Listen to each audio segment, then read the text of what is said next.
स्वागत है दोस्तों। हम आज बात करने वाले हैं बीएसएफ में पैरामेडिकल स्टाफ में डिफरेंट टाइप के पोस्ट पे वैकेंसी आया हुआ है जो कि बीएसएफ के थ्रू में है और एक ग्रुप बी और सी के अंतर्गत है। तो हम ग्रुप बी और सी में वैकेंसी जो है दोस्तों, इसके अंडर में बीएसएफ में जो पैरामेडिकल वैकेंसी है उसमें डिफरेंट पोस्ट हैं, जिसमें हमारे पोस्ट हैं जो स्टाफ नर्स के, डेंटल टेक्नीशियन के, लैब टेक्नीशियन के, एक्सरे असिस्टेंट के और कांस्टेबल, टेबल बॉय हैं, वार्ड बॉय हैं, वार्ड गर्ल है, वार्ड आया है। दोस्तों इसमें हमारे जो वैकेंसी है उसमें हम देखेंगे कितने कितने टोटल पोस्ट हैं। जैसे स्टाफ नर्स में हम देखेंगे, स्टाफ नर्स में टोटल 10 हैं, 10 सीट है, जिसमें से जनरल में जो यूआर है 3 है, ईडब्ल्यूएस में 3 है, ओबीसी में 2 है, एससी में 2 है, टोटल 10 हो गए। इसका जो प्ले स्केल है लेवल, इसका लेवल 6 के अंतर्गत में है, जिसमें 35,400 लेकर के 1,12,400 रुपये इसका पे स्केल है। अब इसमें हम देखेंगे दूसरा है जो डेंटल टेक्नीशियन में कितने पोस्ट हमारे जो है टोटल 1 हैं, जिसमें हमारे क्या है, जिसमें वैकेंसी हमारी जो सीटें हैं वो 1 है, जिसमें किसमें ईडब्ल्यूएस में है। इसका अगर हम सैलरी पे स्केल देखेंगे तो लेवल 5 के अंतर्गत में है। इसका सैलरी जो है 29,200 से लेके 92,300 रुपये तक है।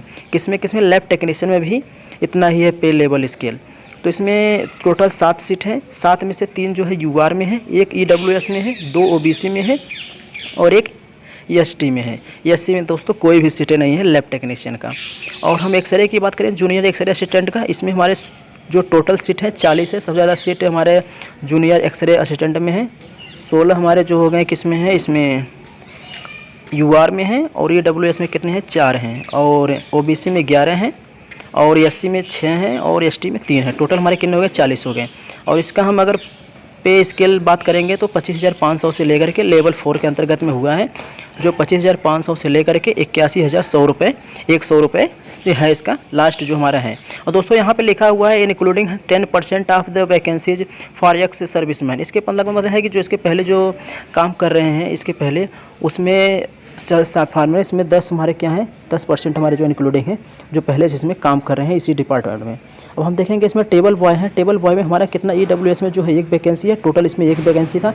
इसका लेवल स्केल 3rd के अंतर्गत में है, 21,700 से लेके 69,100 रुपये तक इसका फीस है दोनों का दोस्तों। मतलब पे स्केल जो हमारा सैलरी है उसका इतना है। सीटी मतलब वार्ड बॉय में, वार्ड गर्ल में, वार्ड आया में 2 वैकेंसी है किसमें, यूआर में, 1 है ईडब्ल्यूएस में, 1 है एससी में, 1 है एसटी में। टोटल 5 वैकेंसी है। पे स्केल इसका दोनों का इतना है, टेबल बॉय का और ward boy, ward girl, ward आया। और इसकी हम बात करेंगे इसका कि जो ऑनलाइन कब से स्टार्ट हुआ है दोस्तों। ऑनलाइन ये 15 तारीख से स्टार्ट हुआ है, 15 तारीख से ऑनलाइन होना स्टार्ट हुआ है, 15 तारीख से।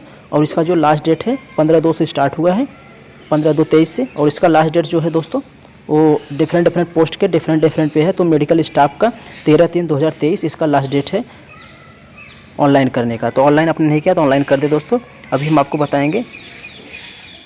और इसमें हम अगर बात करें तो जो फॉर्म वही अप्लाई कर सकता है जो अपने इंडिया का होगा। इसका हम डिसक्वालिफिकेशन बात करेंगे। डिक्वालिफिकेशन आप नोटिफिकेशन डाउनलोड करके सरकारी रिजल्ट पे देख लेना। और हम देखते हैं एजिबिलिटी क्या है, जो वैकेंसी निकला हुआ जिस पोस्ट पे उसकी एजिबिलिटी क्या है। तो एजुकेशन क्वालिफिकेशन हम देखेंगे तो स्टाफ नर्स का हाई स्कूल इंटर पास होना चाहिए, डिग्री या डिप्लोमा होना चाहिए, जीएनएम होना चाहिए या एएनएम होना चाहिए, डिग्री हो, डिप्लोमा हो, और या बीएससी नर्सिंग हो। और रजिस्ट्रेशन कहाँ से होना चाहिए, स्टेट नर्सिंग काउंसिल से या इंडियन नेशनल काउंसिल हमारा क्या रजिस्ट्रेशन होना चाहिए। और experience in the field, tuberculosis में आपका एक्सपीरियंस होना चाहिए, यहाँ पब्लिक हेल्थ या पीडियाट्री में, साइकेट्री में दोस्तों। अब हम देखेंगे डेंटल टेक्नीशियन जो है, डेंटल टेक्नीशियन का क्या क्वालिफिकेशन है।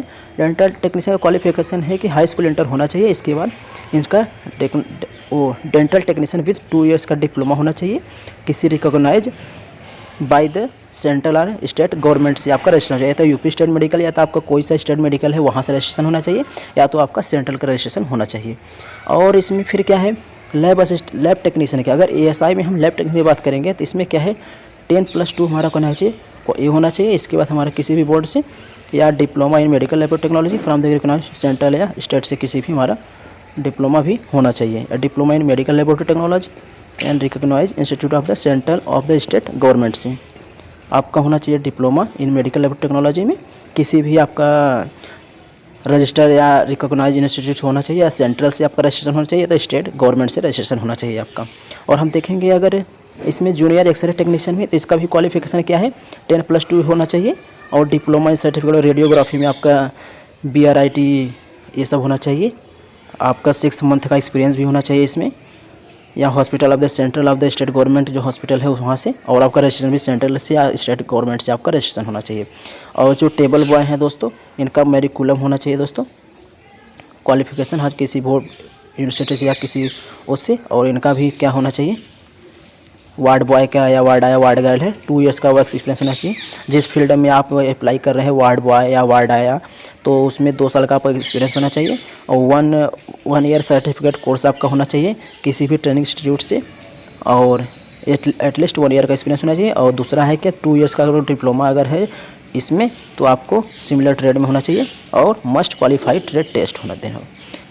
इसमें आपका हो गया, सब ये क्या हो गया, आपका पोस्ट था और आपका क्वालिफिकेशन क्या था। आप देखेंगे एज लिमिट दोस्तों, अब एज की हम बात करते हैं, तो एज जो है स्टाफ नर्स का जो एज है 21 से 30 साल के बीच में होना चाहिए, और डेंटल टेक्नीशियन जो है 18 से 25 ईयर्स साल के बीच में होना चाहिए। लैब टेक्नीशियन दोस्तों कितना है, 18 से 25 इनका लैब टेक्नीशियन भी है। एक्सरे का भी 18 से 25 साल होना चाहिए। और वार्ड बॉय जो है टेबल बॉय 18 से 23 होना चाहिए, और CT वार्ड बॉय सब है इनका भी 18 से 23 होना चाहिए। दोस्तों एज रिलैक्सेशन मिल जाएगा आप लोगों को, तो इसका टेंशन मतलब जिसका एज ऊपर है, तो एज रिलैक्सेशन की हम बात करेंगे, तो एज रिलैक्सेशन देखो यहाँ पे है, relaxation of the upper age limit as the upper under. अगर किसी का भी अगर एज जो है अपर हो गया है उसको रिलैक्सेशन मिलेगा। जैसे कैटेगरी अगर हम बात करेंगे, शेड्यूल कास्ट में जो SC होते हैं उनको 5 ईयर का, और बैक को जो 18 से 3 साल का उन्हें 3 ईयर का मिलेगा। और एक सर्विसमैन जो है उन्हें UR में अगर 3 साल का, OBC में 6 साल का, SC ST में है तो 8 साल का उनको एज रिलैक्सेशन मिल जाएगा।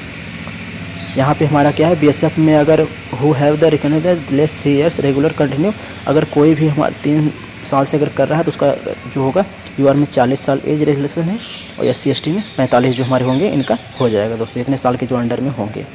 और हम बात करेंगे इसका ग्रुप B पोस्ट में जो है उसके अंतर्गत में, और जो हमारे पोस्ट हुए हैं 3 साल का एज रिलेक्शन मिल जाएगा। तो आप लोग देख लिए लैब टेक्नीशियन में कितना हो रहा है, तो आप लोगों को ना एज रिलेक्शन मिल जाएगा। और जो वैकेंसी हुआ है दोस्तों ये B और ग्रुप B और C के अंतर्गत में हुआ है। और हम देखते हैं इसके आगे चलकर, अगर हम दोस्तों फिजिकल की बात करते हैं, तो फिजिकल में क्या है, जितने भी हमारे पैरामेडिकल स्टाफ हैं जिसमें वैकेंसी निकला हुआ जिस पोस्ट पे, जैसे हमारे नर्सिंग स्टाफ हो गए, डेंटल टेक्नीशियन हो गए, लैब टेक्नीशियन हो गए, एक्सरे टेक्नीशियन हो गए, और तो उनका जो हाइट होगा 165 होना चाहिए मेल का, फीमेल का 150 होना चाहिए सेंटीमीटर, और चेस्ट होना चाहिए 76 cms, और 81 cm इतना, मतलब पचकने जब पिचका रहता है वो फुलाने पे इतना एक्सपेंड हो जाना चाहिए दोस्तों। और फीमेल का कोई रिक्वायरमेंट नहीं है। वेट जो है आपके हाइट के रिकॉर्डिंग करस्पॉन्डिंग होना चाहिए। ये आपका हो गया क्या, फिजिकल फिटनेस के लिए कितना होना चाहिए आपका फिजिकल। और कांस्टेबल जो टेबल सिटी बॉय है इनके लिए इतना है आपका, इतना होना चाहिए। और ये हो गया। इसके बाद हम आगे बात करके चलते हैं, तो और हम देखते हैं मेडिकल स्टैंडर्ड में। मेडिकल में आपका क्या होगा ना, आपकी आई जो होती है, आई साइनाइट आपका जो होगा वो बराबर होना चाहिए, आपका सही होना चाहिए विजन आपका। ये सब हमारा मेडिकल सर्टिफिकेट है, आपका ये चेक होगा वहाँ पे। तो आप जब क्लियर रहेंगे, आपका कोई भी मेडिकल फिटनेस सब सही रहेगा, तब आपको वो ले लेंगे। और यहाँ पे सर्टिफिकेट, उसके बाद फॉर्मेट कोर्स है वो है जो।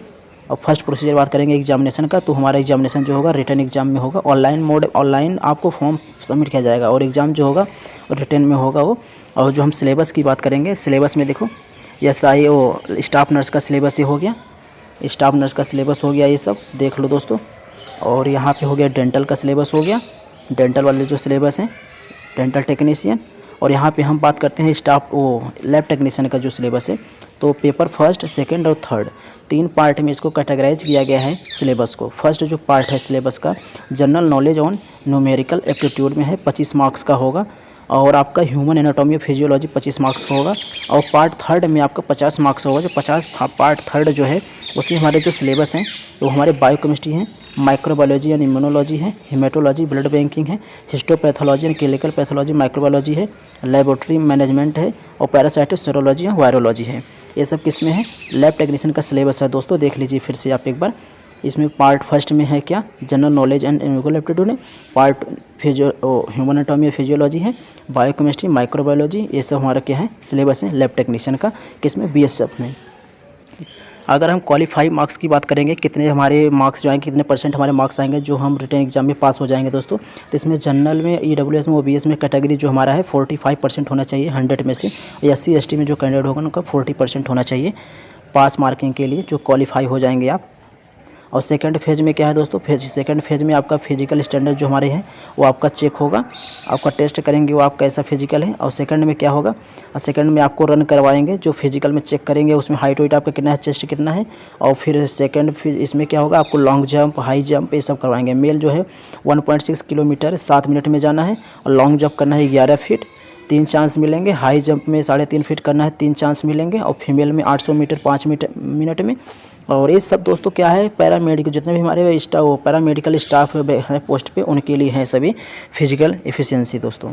और इसके बाद हम और आगे चलेंगे तो और आगे हम देखते हैं कि डॉक्यूमेंटेशन में आपका डॉक्यूमेंट जो आपने लगाया है वो सब लगेगा। इसके बाद मेडिकल एग्जामिनेशन आपका होगा, मेडिकल फिटनेस आपका सही है कि नहीं सही है। फिर इसके बाद फाइनल मेरिट आएगा, date of birth, examination fee, ये सब आपके साथ में सब अप्लाई होकर के आपका हो जाएगा। और अप्लाई कैसे करेंगे दोस्तों, ये आप लोग क्या करना है, आप लोगों को सरकारी रिजल्ट पे ओपन करना है, सरकारी रिजल्ट में जा करके ऑनलाइन अप्लाई पे करेंगे। और इसका फ़ीस की हम बात करेंगे तो 100 रुपये हैं SC ST के लिए, और इसके बाद 0 रुपये हैं, किसी का पोस्ट नहीं है। आइए दोस्तों, आपको समझ में नहीं समझ कमेंट करके पूछना।